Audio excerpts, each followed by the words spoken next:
অর্থাৎ 20শে অক্টোবর বিশ্ব অস্থিক্ষয় দিবস বা ওয়ার্ল্ড অস্টিওপোরোসিস ডে। তার প্রাক্কালে আজ অনুষ্ঠানে শুনবেন একটি কথিকা, বিশ্ব অস্থিক্ষয় দিবসের ভাবনা। কথিকাটি বলছেন ডাক্তার ভবানী প্রসাদ সাহু। একটু বয়স হয়েছে, একবার পড়ে গেলেন, তারপর পা নাড়ানো যাচ্ছে না। এক্সরে করে দেখা গেল কোমরের কাছে হিপ জয়েন্টের একটা হাড় ভেঙে গেছে।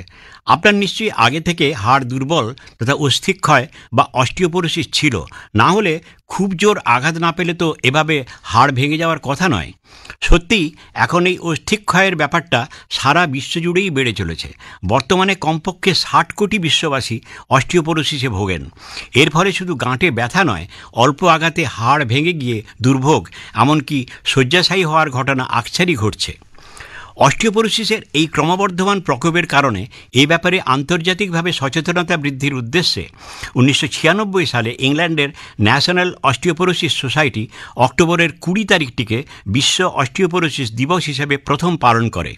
পরের বছর থেকে ইন্টারন্যাশনাল অস্টিওপোরোসিস ফাউন্ডেশন বা আন্তর্জাতিক অস্থিক্ষয় সংস্থা এই দিবস পালনের দায়িত্ব নেয়, আর 1998 সালে বিশ্ব স্বাস্থ্য সংস্থা এই ব্যাপারে সহযোগী হিসেবে কাজ করা শুরু করে। এই দিবস পালনের উদ্দেশ্য হচ্ছে বিভিন্ন অনুষ্ঠান, প্রচার ও কর্মসূচির মাধ্যমে অস্টিওপোরোসিস সম্পর্কে সচেতনতা বৃদ্ধি করা, যাতে এর প্রতিরোধ, দ্রুত রোগ নির্ণয় ও চিকিৎসা করা সম্ভব হয়।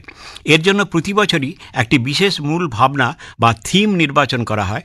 2025 সালের থিম হচ্ছে জীবনের জন্য শক্ত হাড়, নীরবতা ভঙ্গ করুন। ইংরেজিতে strong bones for life, break the silence. অর্থাৎ সামগ্রিকভাবে সারা জীবনের জন্য শক্তিশালী হাড় যে গুরুত্বপূর্ণ, এ ব্যাপারে সচেতন হওয়া। এক্ষেত্রে এই অস্থিক্ষয় বা অস্টিওপোরোসিসকে প্রতিরোধ করাটাই বেশি গুরুত্বপূর্ণ। আমাদের হাড় মূলত ক্যালসিয়ামের যৌগ দিয়ে তৈরি। এই ক্যালসিয়াম শরীরে তৈরি হয় না, বাইরে থেকে শরীরে নিতে হয়, খাবার দাবার, খুব দরকার হলে খেয়ে বা ইঞ্জেকশন করে। কিন্তু আমাদের অন্ত্র বা ইন্টেস্টাইন থেকে ক্যালসিয়ামের শোষণ আর তা দিয়ে হাড় তৈরি করার প্রক্রিয়ায় ভিটামিন ডি বিকল্পহীন ভূমিকা পালন করে। এই ভিটামিন ডি কিন্তু সূর্যের আলোর সাহায্যে আমাদের চামড়ায় তৈরি হয়।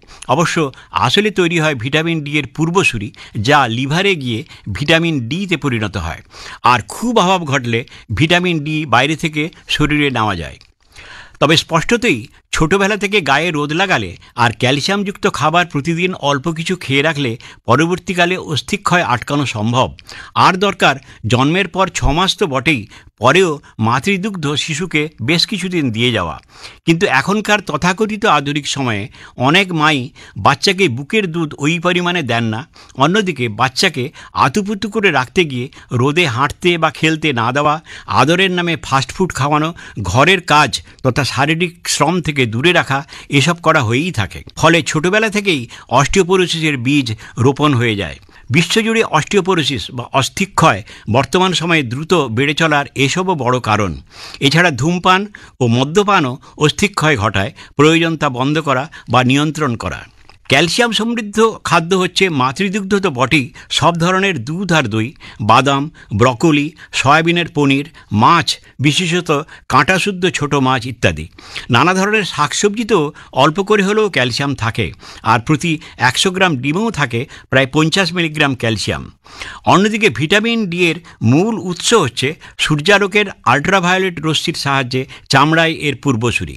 এছাড়া দুধ, মাছ ও কড লিভার অয়েলের মতো মাছের তেল, মাশরুম, ডিমের কুসুম সহ বেশ কিছু খাবারেও ভিটামিন ডি থাকে। ক্যালসিয়াম ও ভিটামিন ডি যুক্ত খাবারের অভাবের সঙ্গে সূর্যের আলো গায়ে কম লাগা, এসব যেমন, তেমনি একটি বয়সের পর বিশেষত মহিলাদের ক্ষেত্রে ইস্ট্রোজেন হরমোন কমে যাওয়াও অস্টিওপোরোসিস ঘটায়, আর ঘটায় কম শারীরিক শ্রম। সব মিলিয়ে শৈশব থেকে সুস্থ জীবনশৈলী ও খাদ্যাভ্যাস অস্টিওপোরোসিস প্রতিরোধে যেমন সবথেকে গুরুত্বপূর্ণ পালন করে, তেমনি একটি বয়সের পর অস্থিক্ষয়ের জন্য বোন ডেনসিটির পরীক্ষা করানো উচিত। অস্থিক্ষয় বেশি ঘটে থাকলে ক্যালসিয়াম ও ভিটামিন ডি নিয়ন্ত্রিত মাত্রায় খাওয়া, প্রয়োজনে ইস্ট্রোজেন থেরাপি, ব্যায়াম, ধূমপান ও মদ্যপান বন্ধ করা, এসবই গুরুত্বপূর্ণ। এছাড়া বিশেষ ক্ষেত্রে অ্যালেন্ড্রোনেট, র্যালেক্সিফিন, টেরিপ্যারামাইড, ডেনোসুম্যাব ধরনের কিছু ওষুধপত্রও আছে, যা অস্থিক্ষয় আটকাতে ও হাড়ের গঠনে সাহায্য করে। তবে এদের বেশ কিছু সীমাবদ্ধতাও আছে কিছু অবাঞ্ছিত প্রতিক্রিয়াও।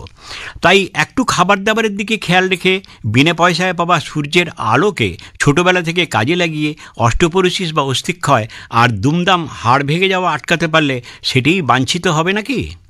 এতক্ষণ আপনার স্বাস্থ্য অনুষ্ঠানে শুনলেন একটি কথিকা, বিশ্ব অস্থিক্ষয় দিবসের ভাবনা।